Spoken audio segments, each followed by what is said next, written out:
discussion today is really about emotional intelligence and how it applies in everything we do, but we'll really focus it on business, but it's really important in our lives, how we make our decisions, how we interact with other people.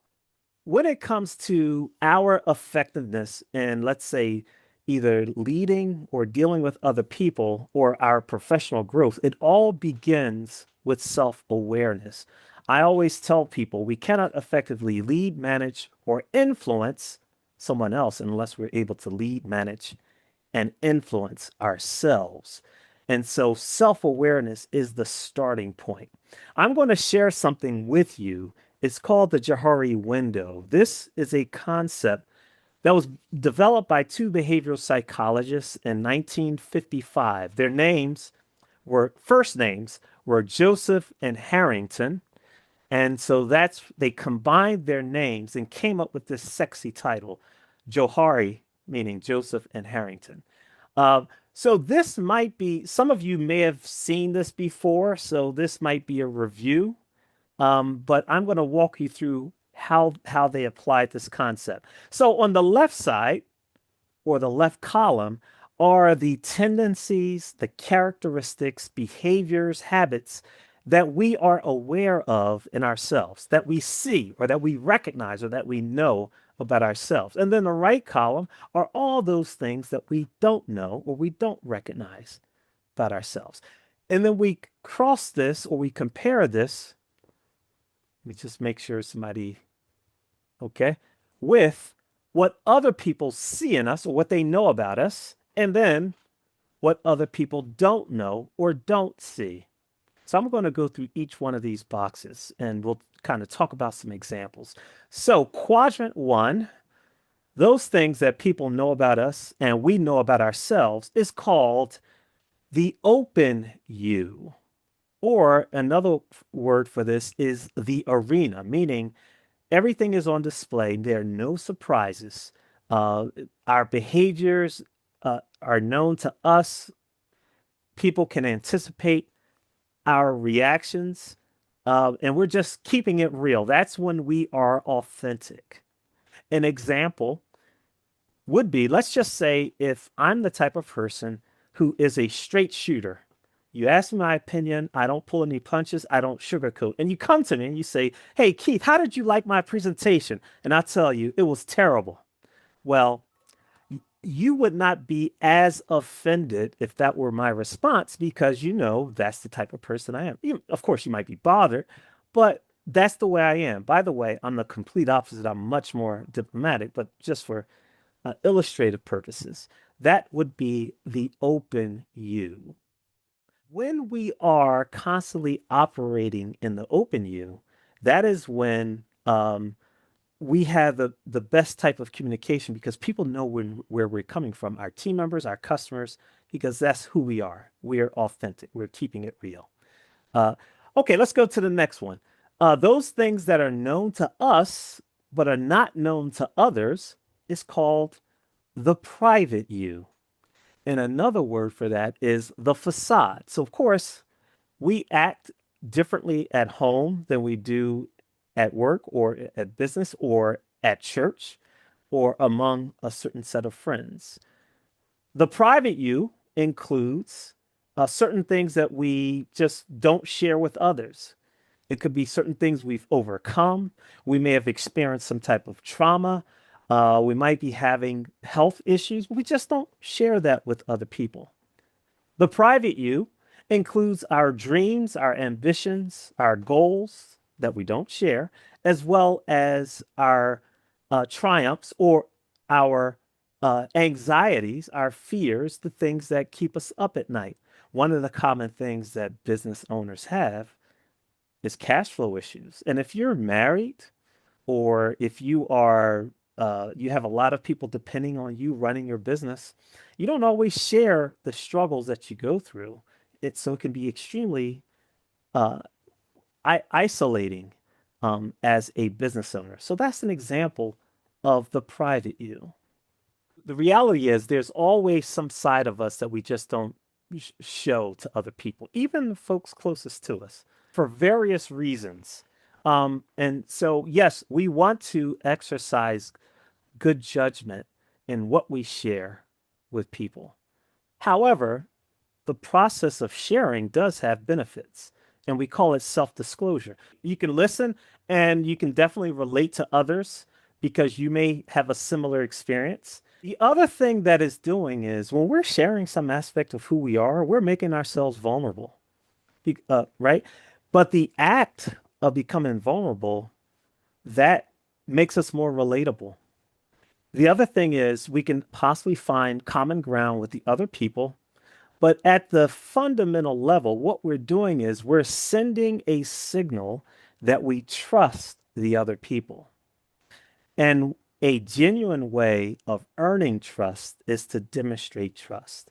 So through self-disclosure, not only can we um, use that to invite help, learn new things, but also establish trust or bolster existing trust. Hence, it can really strengthen the existing relationship. So I do want to put a caveat, and that is we always want to exercise good judgment in what we share, okay, with others. However, keep in mind by opening up, we are making ourselves human. We are strengthening existing relationships. It could be extremely powerful even with customers because especially when you're a business owner, uh, every business drops the ball somehow, some way, whether it's service, whether it's product defect or whatever. At any given moment, sometimes down the line, we're going to kind of not deliver a product at a high level. But when we have a strong relationship with the customer, they give us grace. And so the better, the stronger our relationships are with our customers, the better we are. And this is one way of doing that. All right, let's go to the next one. Those things that are not known to ourselves and not known to anyone else is called the unknown you. Now, the unknown you includes your potential. It also includes our undiscovered passions, those things that we may enjoy doing, but we just didn't know.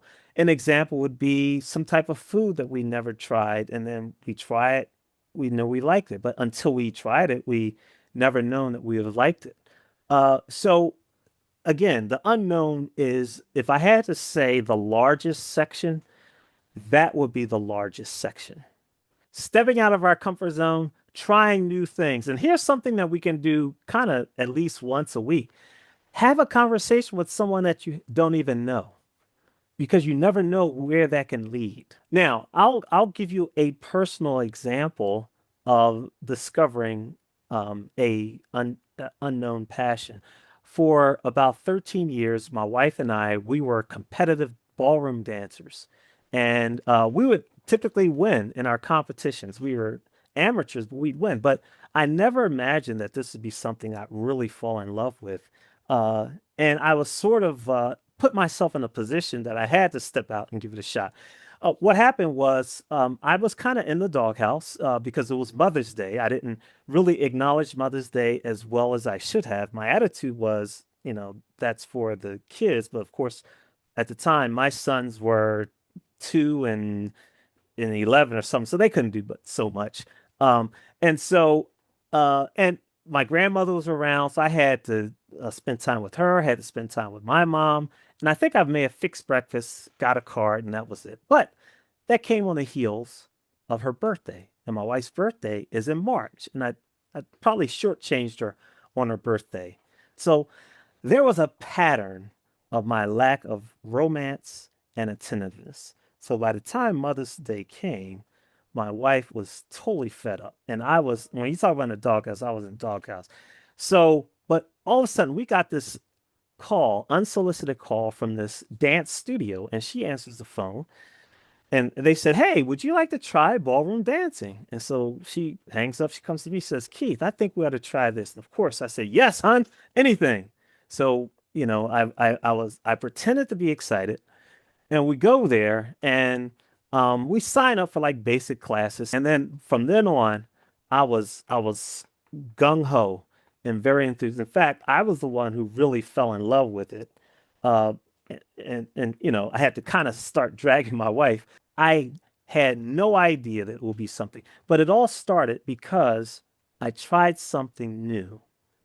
And so I bring that up in your business, in your personal lives. Always be open to new things.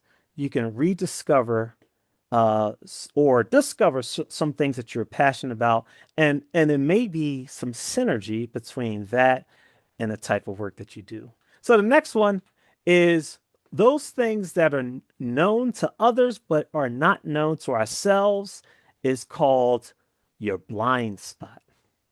And what's interesting is a blind spot is some type of characteristic or behavior that people have given us feedback about, but we either deny it, we ignore it, or we refuse to accept it. And but it's there, and we constantly exhibit those behaviors. It could be lack of patience, or it could be some other type of you know, you could be rude. Like, for example, have you ever said to someone, "Hey, you're rude"? Oh, no, I'm not rude. Yeah, that's a blind spot. Here's an example of a blind spot that is bad. Someone who constantly interrupts, or someone who constantly ignores other people, or doesn't pay attention. You're talking to them and they're on their phone. They don't realize that they're being rude. Those are examples of blind spot behaviors. Or a blind spot could be, when someone is involved with dealing with customers, they don't realize that they're being rude to a customer or not following up or not paying attention to a customer. Those are what we call negative blind spots because it doesn't progress you in a positive way. So people can be generous. People can be extremely kind, but not recognize they're kind. So there's a lot that we can offer, but we don't realize how powerful or the positive effect that we have on others, and not realizing it is a blind spot. So that's just an example of blind spots are what they are. We just don't see them. It's the ones that inhibit us from progressing forward in our relationships, in our businesses, and the work that we do. So we want to identify those blind spots that hold us back.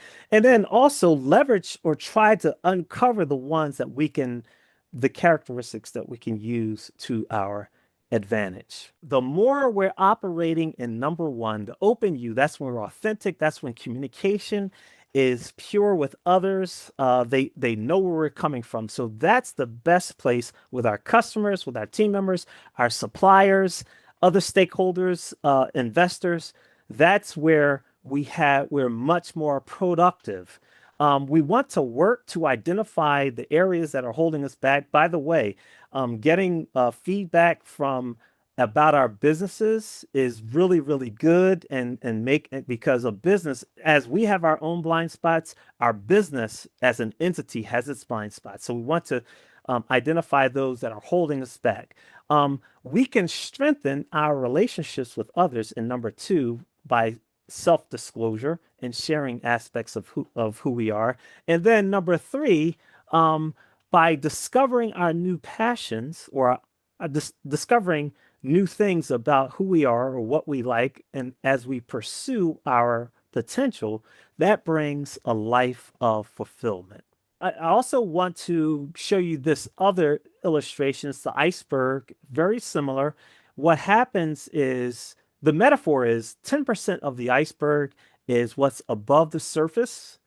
And this is what we know or what we see about ourselves. And we also recognize those things that are slightly beneath the surface, as well as other people can detect things that are slightly beneath the surface. So through our body language, for example, we can recognize when others are not doing well or not feeling good. However, what's deep down inside is what we don't know. And way down in this area, that represents certain life experiences, certain things that may not have been addressed. We may have been teased a lot, or we may have been had an abusive adult in our lives, or we may have experienced some major hardship. Uh, we may have grown up in poverty. I mean, that's a classic one. If we were conditioned and grew up in poverty, uh, that will have a profound effect in how we make decisions and how we address money. We might find ourselves holding on to things a lot longer than we do. I bring this up because there's so much of who we are that is undiscovered. We have to be open to certain things that we do that might be driving our decisions so that when we are prepared to address it, we're much more open to doing so. Likewise, this is how we interact with other people, meaning how we form relationships with our customers or our spouses may is often a reflection or driven by other relationships we've had with people who have similar characteristics. And so if we want to really, really deepen existing relationships, we have to be open to the fact that this might be causing some friction.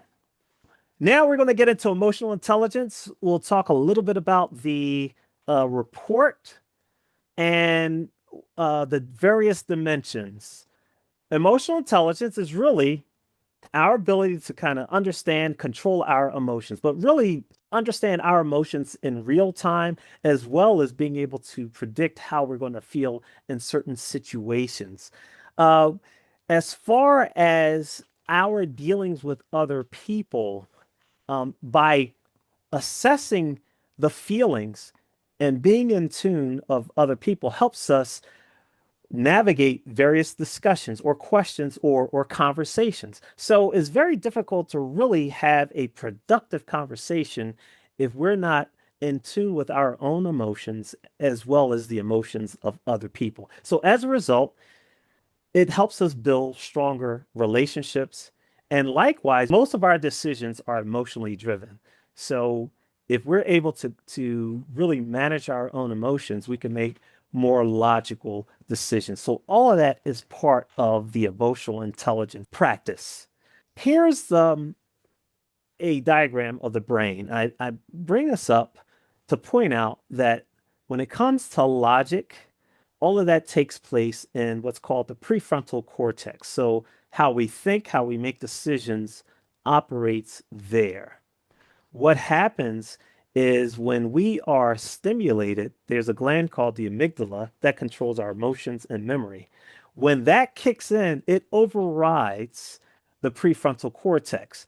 And we're designed to do this for survival purposes. They call it fight or flight. So during prehistoric times, or if there's danger, right?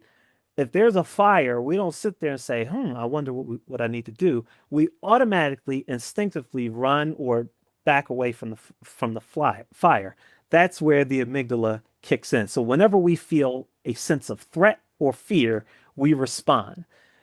So emotional intelligence is a way of ensuring that that amygdala does not really override the prefrontal cortex in situations where we really need to be a bit more logical and thoughtful. Here are the 5 dimensions that we're going to really go through tonight, and this is the assessment really talked about each of these, and it gave recommendations for, if you want to work on different areas, you can. So we're going to go through each of these 5s. Now, in this context, self-awareness is mostly emotional self-awareness.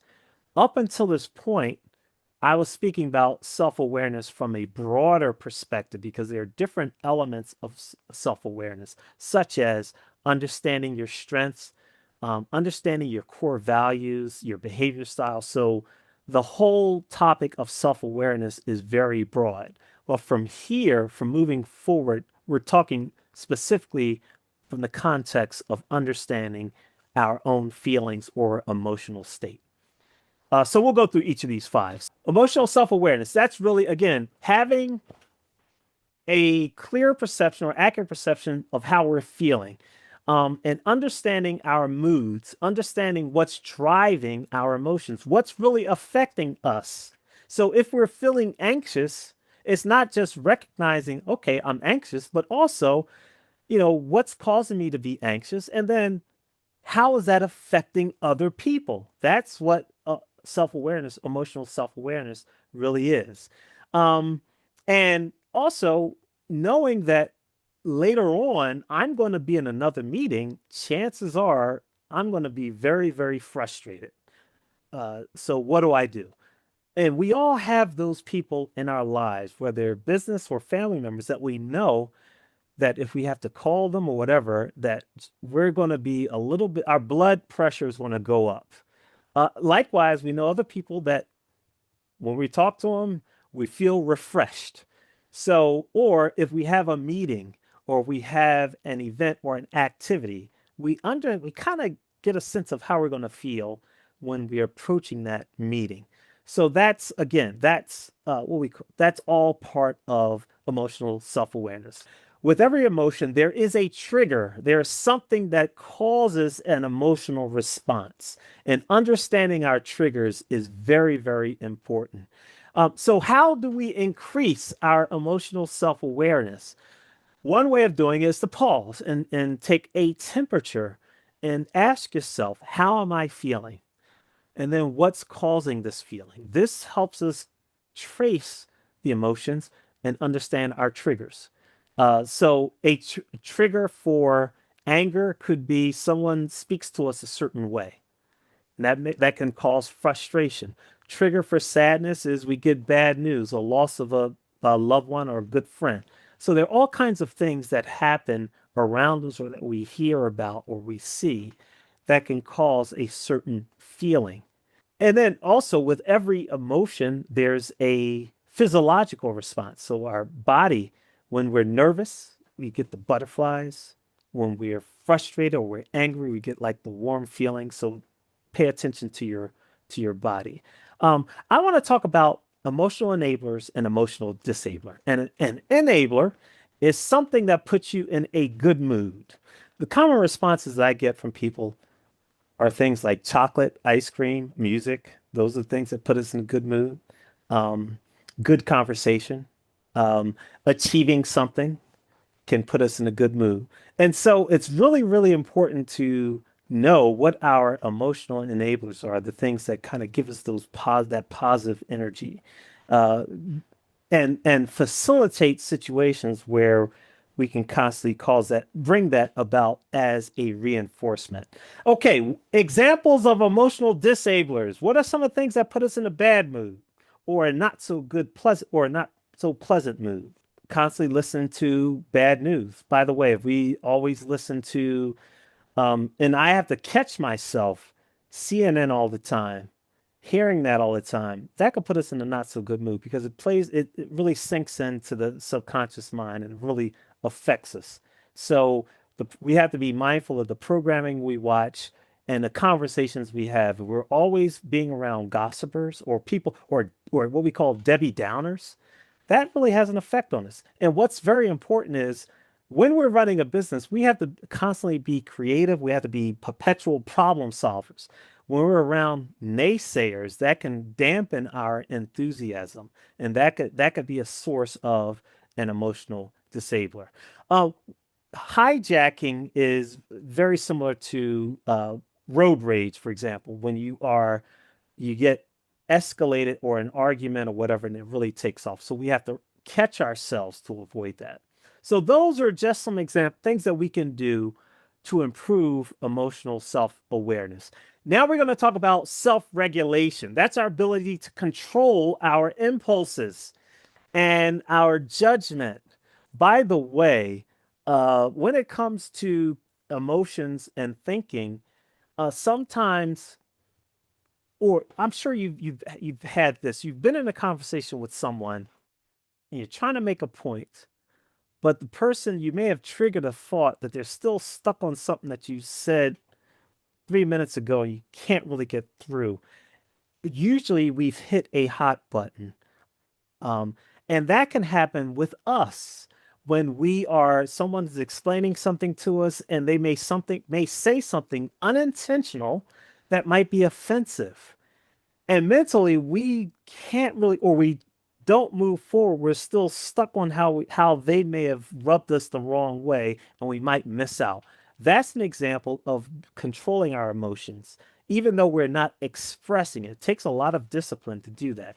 And so, again, it's really how we suspend judgment. So, here are some things that we can do to improve what we call self-regulation. By the way, uh, our emotions are very much tied into our physical well-being. So regular exercise, meditation, or prayer, yoga really has an effect not just from a spiritual or mental effect, but also helps you physically too. And so you're much more in tuned or much more alignment with the mind and the body. Uh, we want to recognize those disablers. Remember, those are the things around us. Usually it has to do with other people or programs or conversations. And we want to minimize our exposure of those people because, again, that can dampen our moods.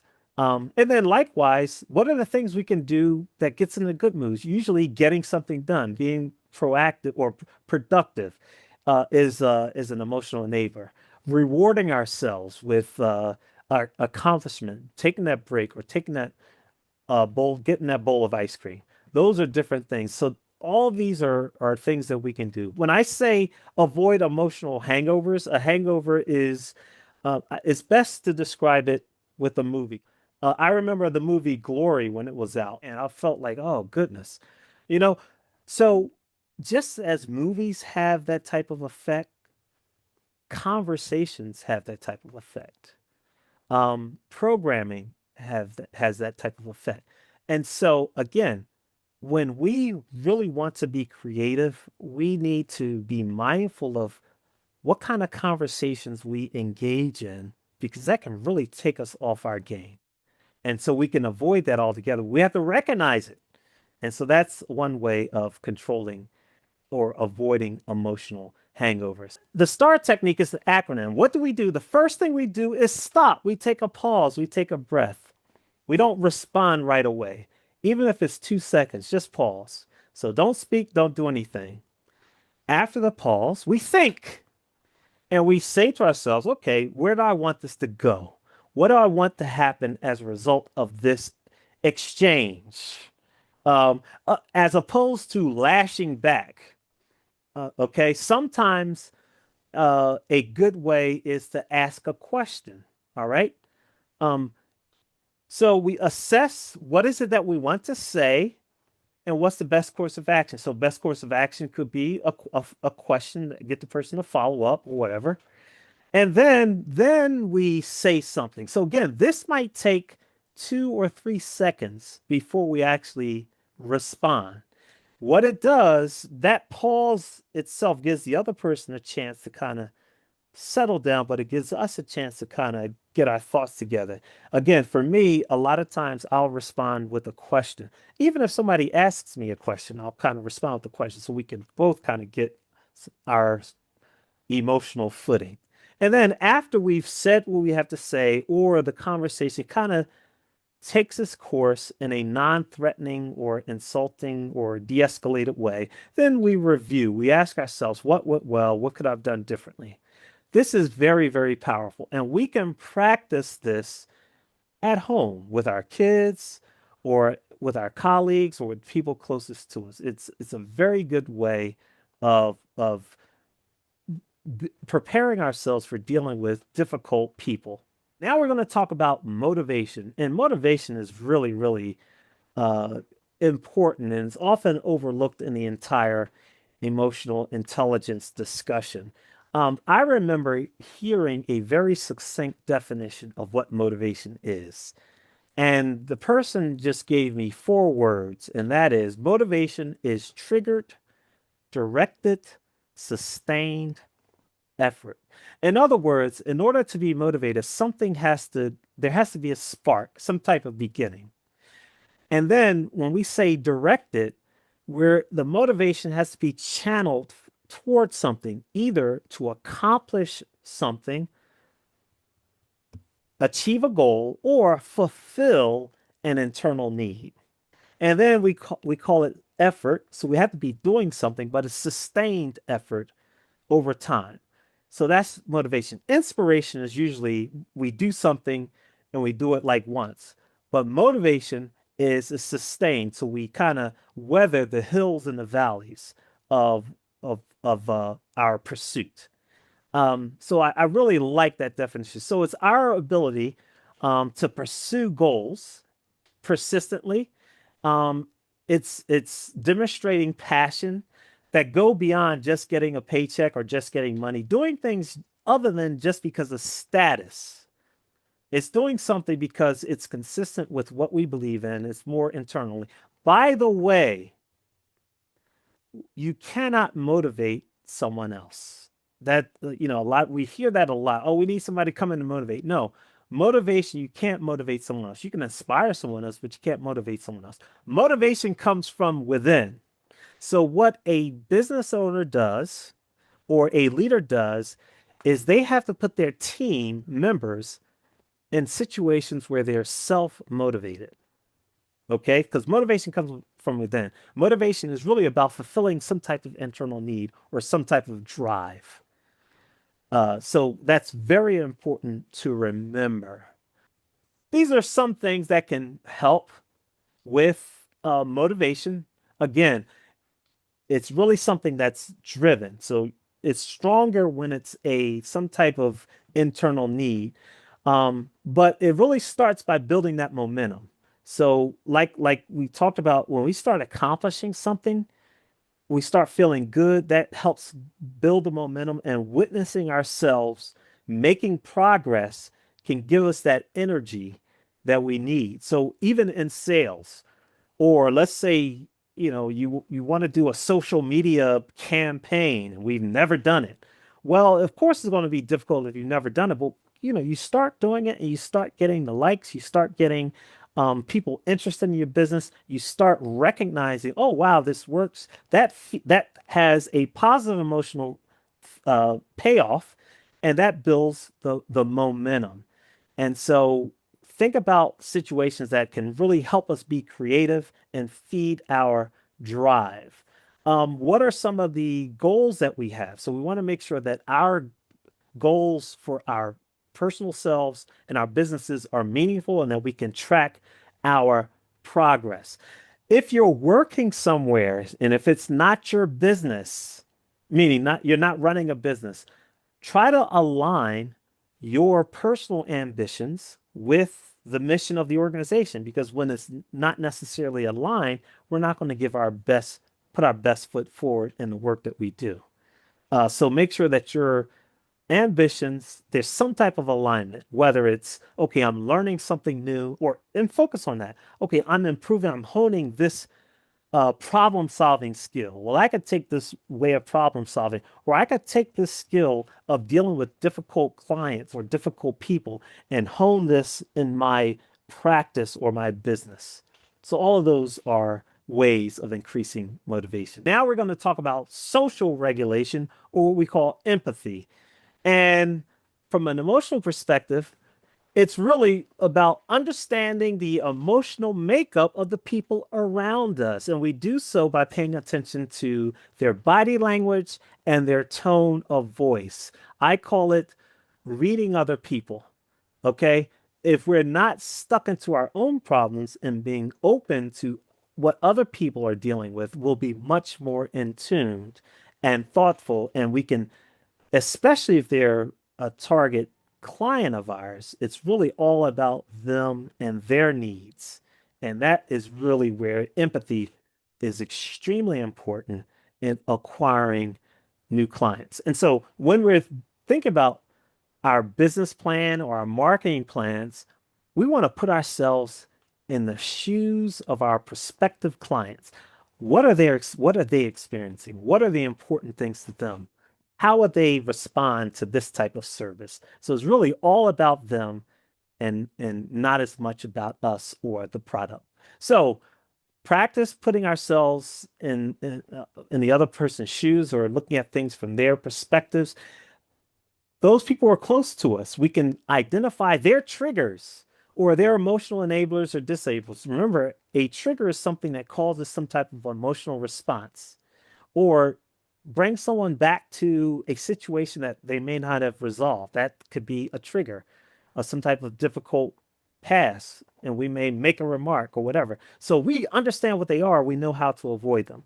And then asking open-ended questions. And open-ended questions are very powerful, especially in a sales environment. But from this perspective, as far as being practicing empathy, here are typical empathy type of questions. Usually it comes in the form of somebody making a statement and then we respond in this way. Oh, can you say more about that, please? Getting them to explain. The more we know about someone else, the better we can connect with them and the better we can meet their needs and concerns. Really, that's interesting. Can you be more specific? Especially if they complain about our service. Oh man, this pancake that you made really isn't that good. Really, that's interesting. Can you be more specific? So it kind of forces the customer or the prospect or our employee to elaborate more. I wasn't aware of that. Tell me more. So what empathy questions do, or open-ended questions, not only forces someone to explain, but you're sending a signal that their point of view matters. Okay? Instead of saying, oh, I got you. We can say, oh, I got you. Or that makes sense. No, that's one thing. But you probe and you get someone to explain. You get someone to be on to put the positive spotlight on them, to make them feel heard. All of a sudden you become a dynamic communicator because you listened and heard what they had to say. One of the best things to do is convert our customers to being champions of our business. And, these are just subtle ways of moving them in that direction. And then the final one, and this is really taking all the other four and combining them. It's called social regulation or just pure social skills. Okay. Now, we all take it for granted about social skills. Of course, being polite, um, you know, uh, asking the right type of questions or having the right type of uh, topic. All of those are common sense, but you really want to be deliberate. And again, social skills is really about managing relationships. So it's not just the conversation in the moment. It also includes the things that you do before, during, and after the conversation. It could be following up with a thank you note or an email saying, hey, giving someone feedback. So it's a lot of subtle things. I always say most of this we learned when the fundamentals of it is we learned it when we were 5, 6, and 7 years old. It's the saying please, saying thank you, saying, I apologize. Those things, the little things are really what matters. Um, and so it's about building rapport, finding common ground, and really developing the relationship. So here's just some things that we want to keep in mind when it comes to managing relationships from an emotional perspective. Always be in tune to someone else's feelings or emotions, all right? Especially if we're in front of them, and recognize it. And then kind of adjusting our approach. Because again, we don't want to trigger someone, but we want to kind of elevate or empower them to some extent. I always say uplift them by using their emotional enablers. Usually people enjoy laughter. Some people like to, like wine, that's a physical thing, or definitely positive conversation. Anything that can kind of make someone feel good about themselves and good about the experience that they have interacting with you. Uh, Being open to their perspectives, but always look at being authentic about it too. And how can you create a positive interaction, especially with your customers? What are those memorable experiences you can create with your customers and being authentic about it? And then if there's any type of friction or conflict, address it and correct it and try to de-escalate. So those are the typical things that we want to do when it comes to managing relationships. Here's some other everyday practice things, and it's kind of we've already addressed it, and we're about to wrap up. Um, when I say read the room, it's really about understanding the group that you're in and being appropriate and not inappropriate. Another one is avoiding being defensive. So it's very easy. We talk about blind spots or even being triggered. If someone gives us negative feedback, the default response is for us to feel threatened or shamed, or there's usually, or some form, we may feel rejected.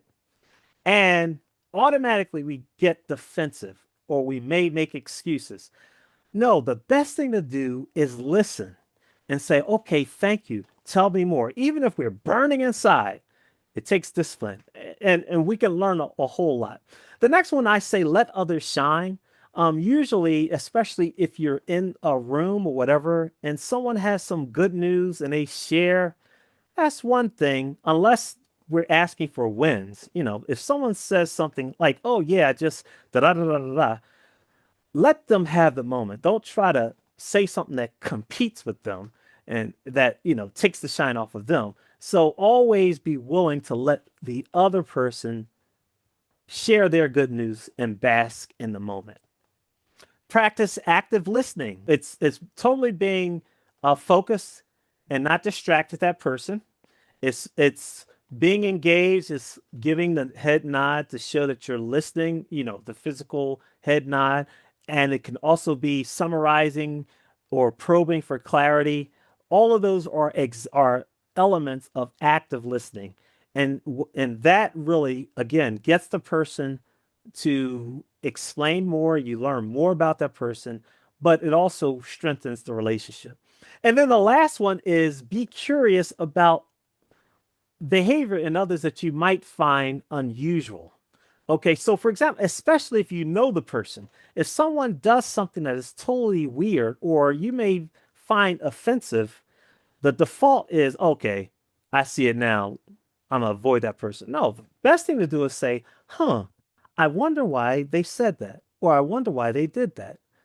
That forces us to kind of put ourselves in that person's shoes because we may not know what they're going through. They may have experienced something totally unusual that morning and have taken it out on us. And so we're like, oh, but I'm not going to deal with that person anymore. So I always say the first thing to do is be curious, ask yourself, I wonder what's going on.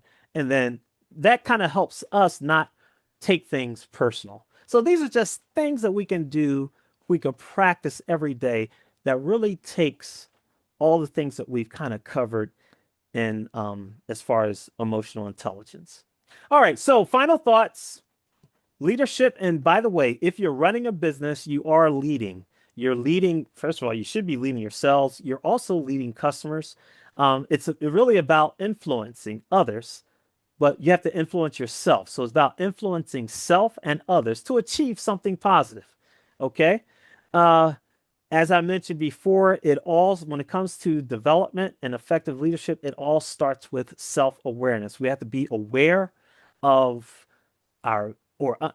try to discover our blind spots, be aware of our strengths, our weaknesses, our values, and our ability to recognize, manage, and understand our own emotions and the emotions in others is what really matters because we can adjust our messaging and our approach accordingly.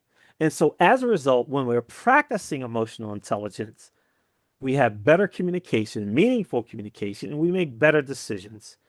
And we have stronger connections with our customers, our clients, our vendors, our investors, and other stakeholders.